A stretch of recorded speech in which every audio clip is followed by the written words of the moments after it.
Welcome. Okay, we're here today reviewing the reports section of iGo 360 with some of the Welcyon franchisees. And so we're just going to dive right into it. This module today is going to cover key reports that are available in 360 that really are more the ones that you should focus in on and review on a regular basis, and how to use these reports, and hopefully cover any questions that you might have. And so the first thing we're going to do, since we're started on this, we are in the Burnsville Club, and we're at his KPI. And as y'all remember, this is the Key Performance Indicator page, or KPI. And this is more or less of a report because it shows an accumulation of data on a summary level basis, and it compares it from this month to the previous month to a year ago. So it gives you a great idea of what's, how your club's performing, how things are growing and improving, things like that, versus a month and a year ago in time. And so we're going to run down these numbers just quickly so you can understand what's included in them. First is the members total. This is the total number of members that you have that are billing. And so if a member achieves a status that's, where they're not billing, like a member who's been suspended or terminated, they're not included in that total. One of the things you'll notice about the KPI is that when you click on one of these numbers, it takes you to a report that has that data in it. So of the 98 members, here's a breakdown of the 98 that comes up, and you're thinking, well, you said 98 and this is 99, but this one member is terminated and he's not billed, which is why that shows 99 and this number here shows 98. Okay? Here, member terminations are the number of members who have terminated that month. Membership dues revenue. These are membership dues that you have collected. This is the monthly dues that are coming into your facility each month. And this is how much have been collected so far this month. Okay? And you'll see that that this club had $10,000 in revenue total last month, but this month only has this amount in revenue collected so far this month. Okay, and when you jump down here, you're like, well, okay, does that mean he's going to have a worse month? And the answer is probably yes, and the reason for that is the way he sells memberships. The other key number here that's really handy to know is this is the remaining dues to be collected during the month. A real good number to know. This is how much more money that you're expected to collect that the system will attempt to bill on your membership dues for the rest of the month. Okay, and the reason why this number here shows much more than what you're anticipating to collect this month is because of the way the memberships are being sold.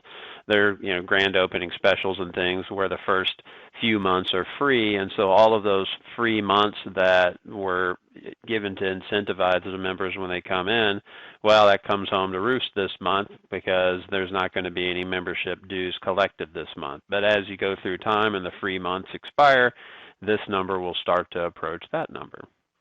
The membership POS are things that are sold through the POS system, personal training revenue, and then all other revenue for a total revenue line that's been collected so far this month.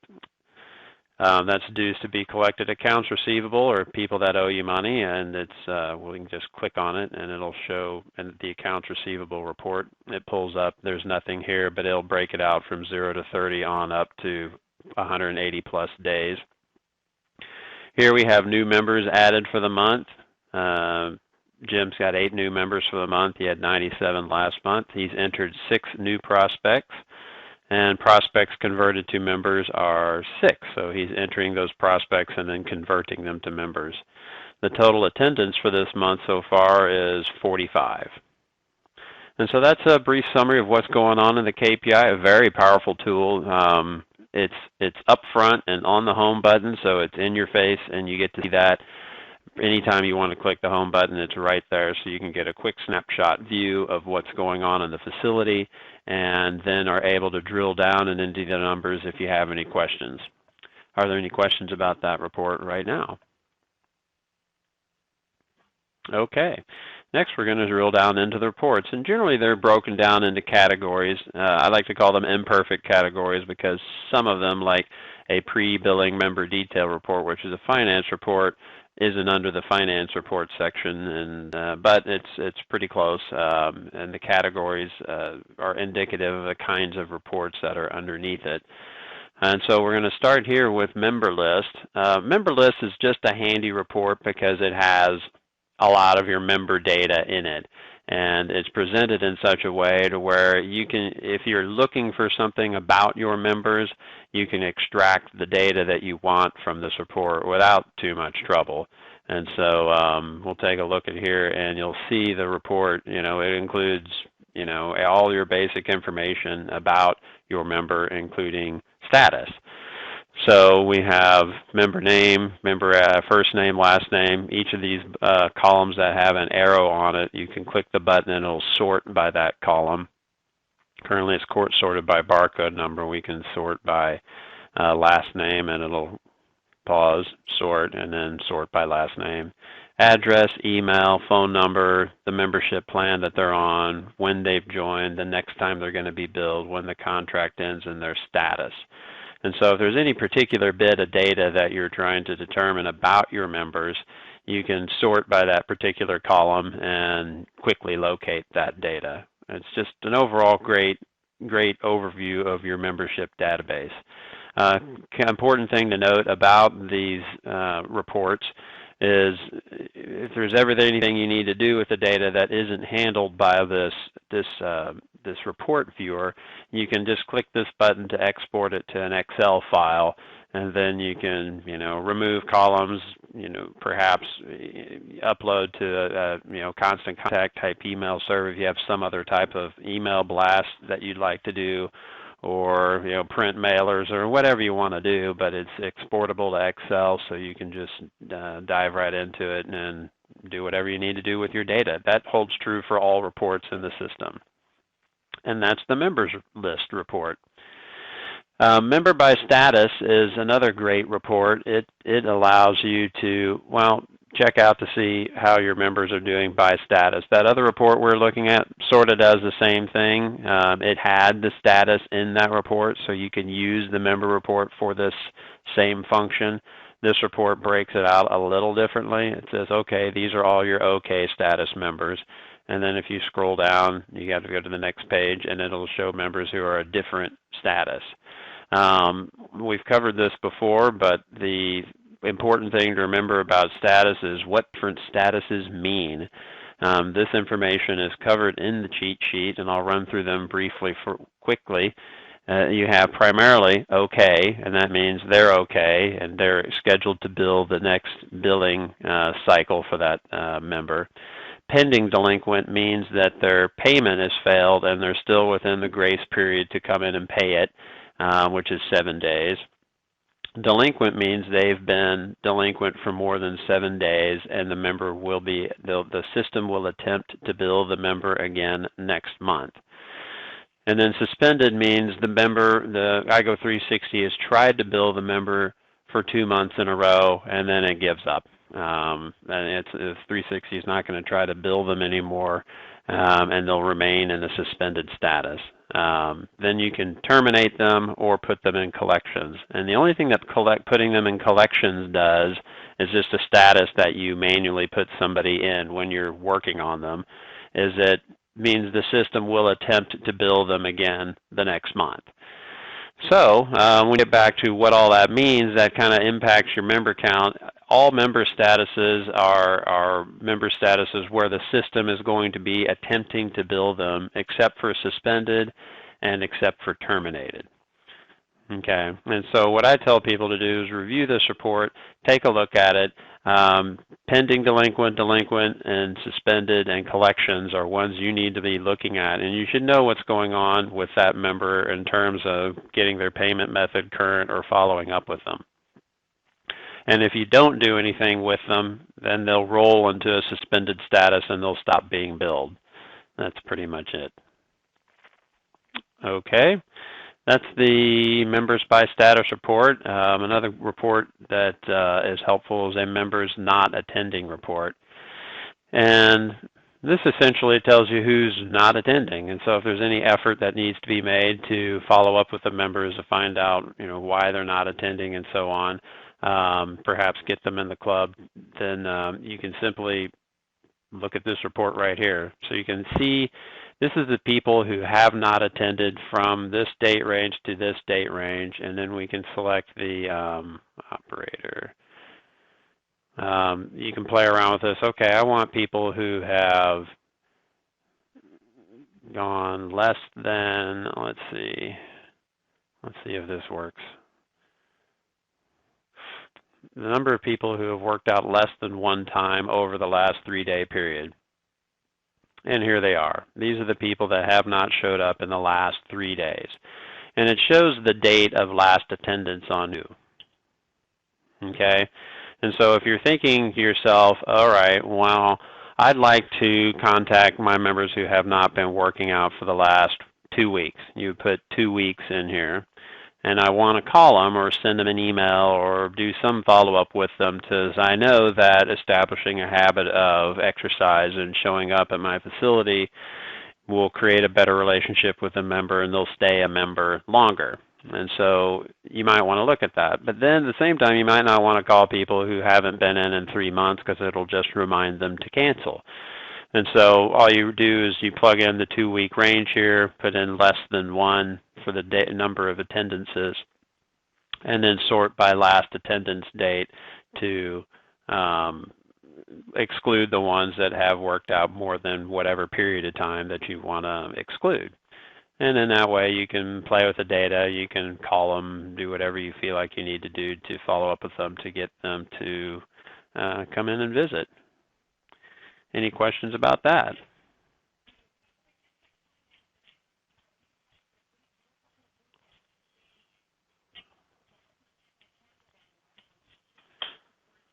Sure.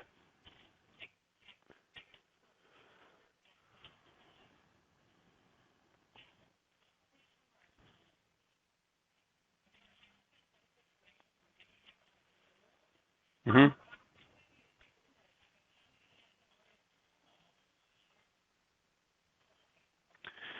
Right, and no, that's okay. The question from the audience for those listening at home said, well, we would want to know who's on hold, and then you'll see members here that are on hold. And so you can, some of the things that's good to point out on this particular report, the dev team was tasked with going through and adding these cute little sort arrows to all of the reports.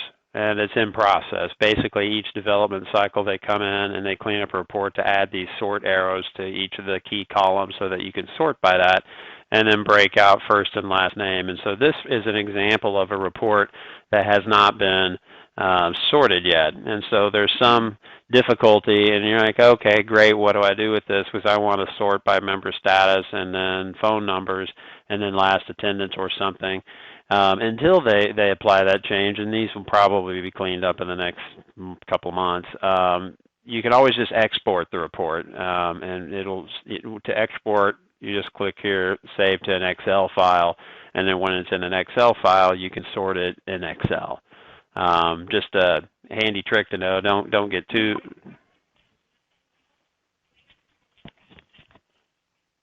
Okay. How about now?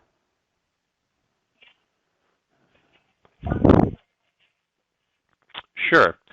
Okay. I'm going to repeat this part for those listening at home because we dropped off for a moment. Exporting, you'll see that to sort one of these reports, there's these little up-down arrows here, and you click the up-down arrow to sort by that data field. The dev team is going through all of the reports and adding that up-down arrow to the key columns. Last attendance and others would be here on this report, but they haven't finished with that yet. And so if you're looking at a report that needs to be sorted, but you don't have the up-down arrow available on it yet, you just click up here to export it to Excel, and you can add that to an Excel file and do the sorting that you need to do. Any questions about that? Mm-hmm.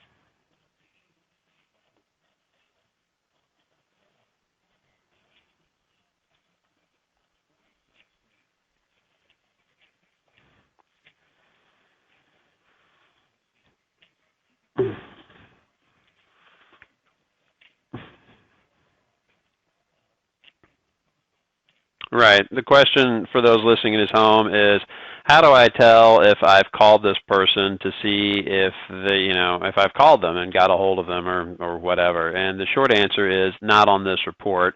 The data is not immediately available. If you're curious and you want to track it this way, as you call through the list, you can add a note to the member record, which is covered in a different training module, and look at the member notes before you call each person. Now, my recommendation for how to do this, if you want to do an every 2-week period, is it's every other Monday. And so you go set your range up here for 2 weeks. You're going to do who has worked out less than one time for the last 2-week period, and then you're going to sort by date of last attendance. And so anybody that has a date of last attendance that exceeds 2 weeks, you're not going to call them because either they've not attended or you've already called them and they still have not attended.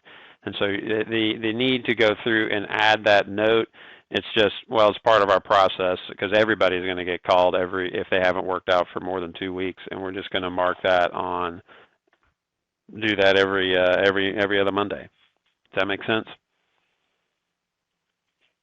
Okay, great. Next report. Membership Attrition Report. That's just essentially showing you the number of canceled members, and that's on the KPI. So it's not nothing it just shows how many you've had at the beginning of the month, how many new members, how many you've had at the end of the month, and data like that. Yep.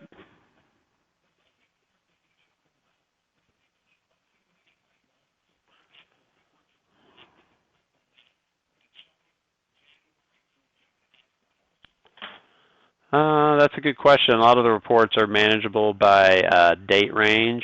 So you'll have if it has that field, you can insert it here and then pop, through December, and we'll see what comes up. And that should be, okay, it breaks it out by month.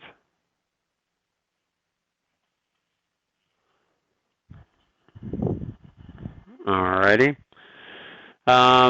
Next report, this is a great one that you're going to spend more time on than other reports, and that's called a prospect report. The prospect list, essentially, it shows a list of your prospects that you have entered in the club. A prospect is defined as somebody who has come into the club, and after they've visited your club, they've decided that they don't yet want to join, and you want to follow up with them.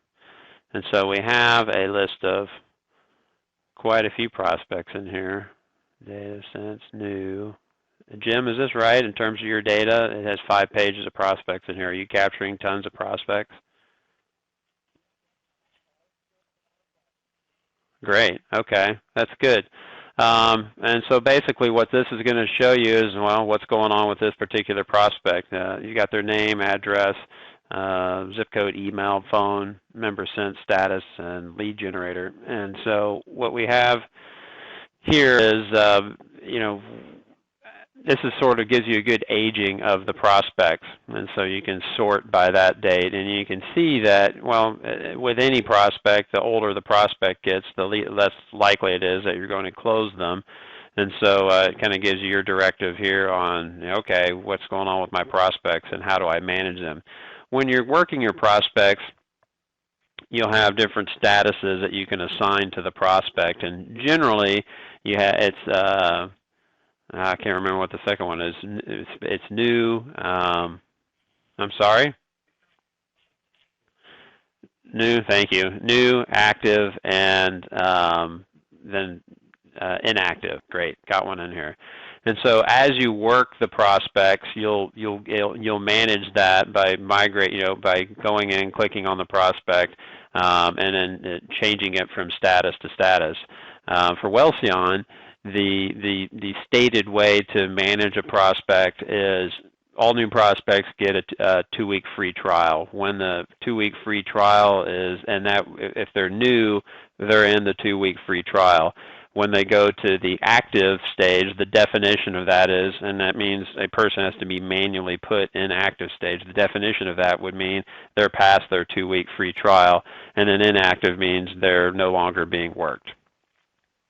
And so you can export this, you can email them, and then you can work this by calling them and going from there.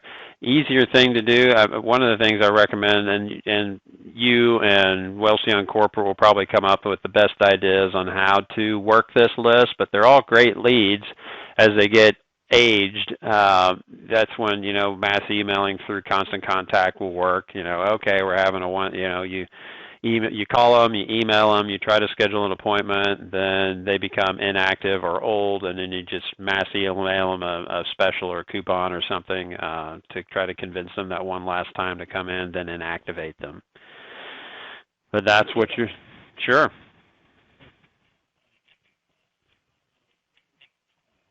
One way.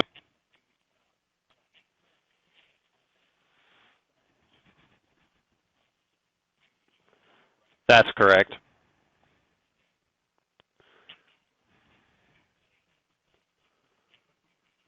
Yes.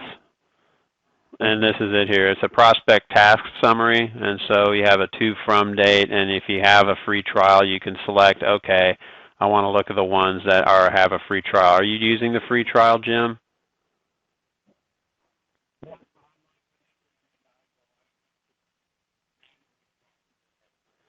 Okay.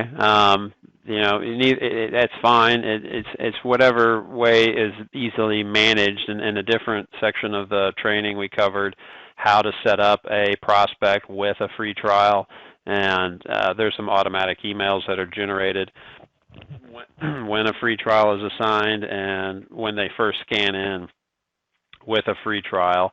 If you go that route, there's just some functionality there that occurs. So, okay, that was a good question, Bill. Thanks. Sure. Hi, Jenny.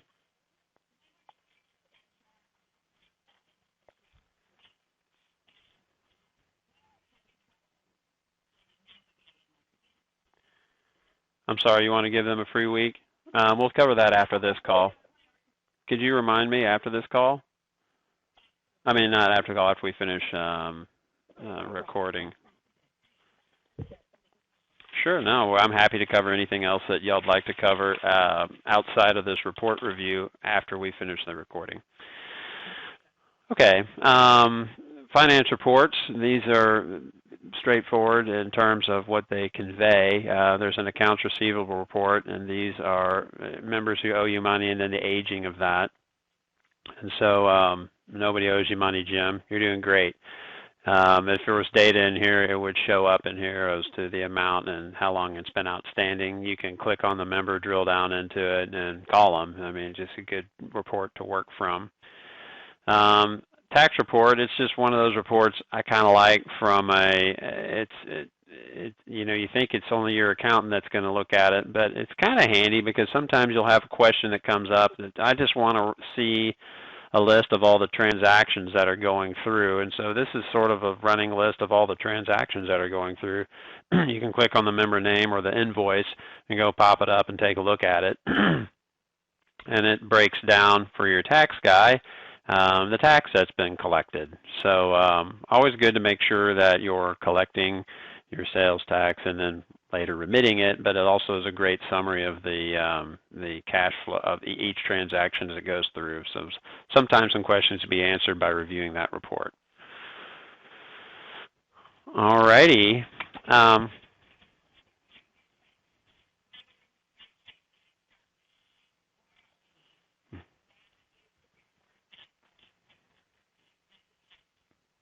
Okay.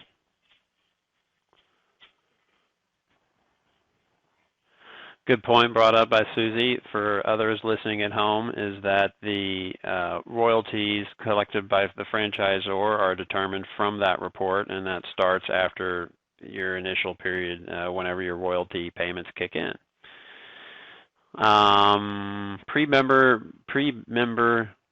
Pre-billing member detail report. This is a handy report. This is going to show for the time frame selected the members that are to be billed for this month.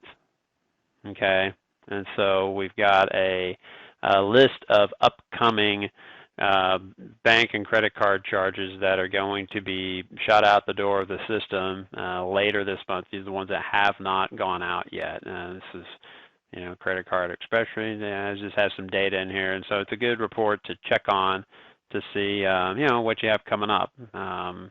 Handy report. So I want to double check something. Hold on right quick.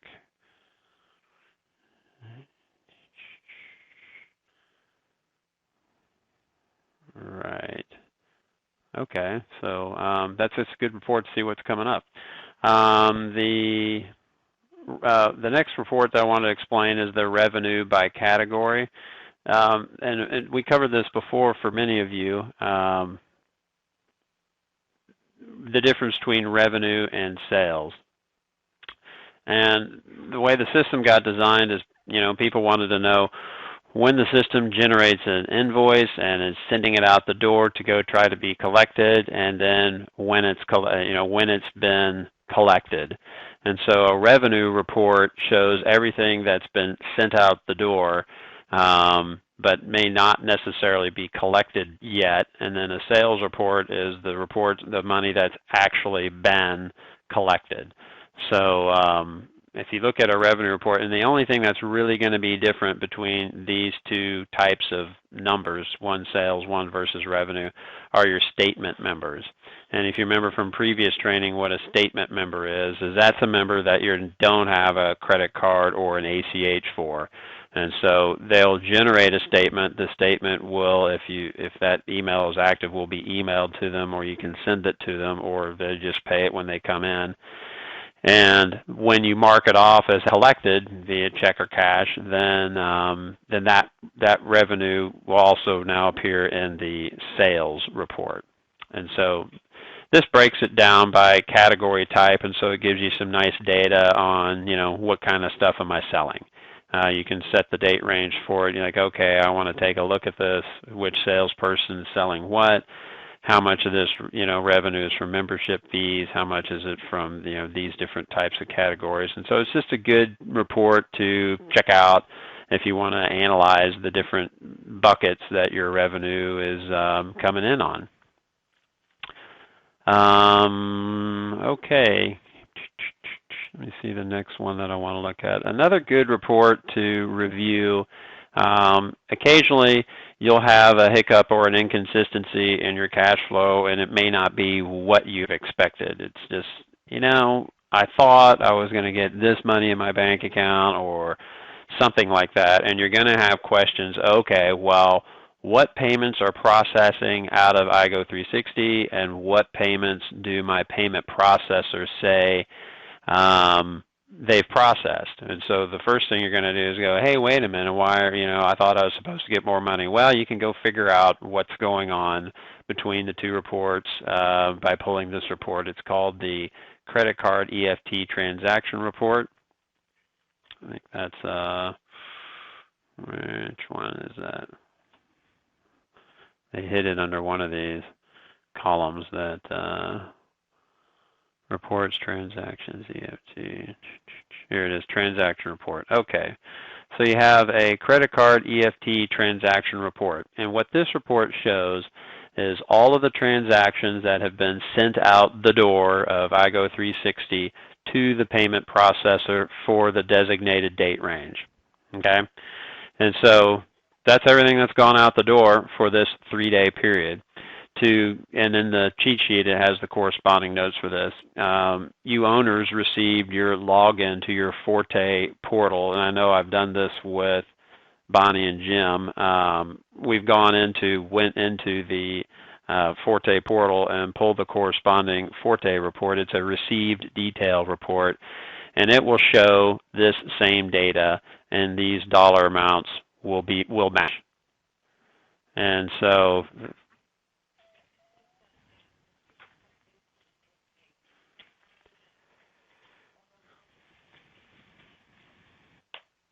right. Right, and even that, even what I just described to you, it's it doesn't show whether the money actually went to your bank account. So that's a third step in the process. You want to make sure that the pay processor is actually putting the money in your bank. I forget what the funding time is on credit cards. For credit cards, I think it's within a day or two, and then ACHs is in a few 2 or 3 days. They'll hit your bank account, and so just the fact that there's different reports in the Forte that will show that's funding to that, and of course you'll know right away whether it's hitting your bank account, and go from there. Though I've actually had a customer who went 2 months and say, hey, why is my money not hitting my bank account? And they're like, well, because you entered the wrong bank account number, and she didn't know it, and he never looked. So I'd like to be that way someday, where I don't need to check to see if my primary source of income is actually arriving in my bank. But it happens. So definitely you want to take a look at that. Make sure you're getting a deposit from Forte. You'll see that very soon in the process, and I'm sure y'all all have. And that's the high level of the reports overview. We hit some of the key reports. I'll invite you to explore the different reports that are available in here. As you have questions, different kinds of things, you're going to, I wonder if that's in here. You'll start looking around, drilling into the reports, seeing what other data might be available. For example, you have some source summaries on the prospect reports, a good one to determine which marketing sources are working for you. So I invite you to do that. Take a look around. If there's any additional questions about that, then we'll cover them after the recording on this call. Thank you for your time.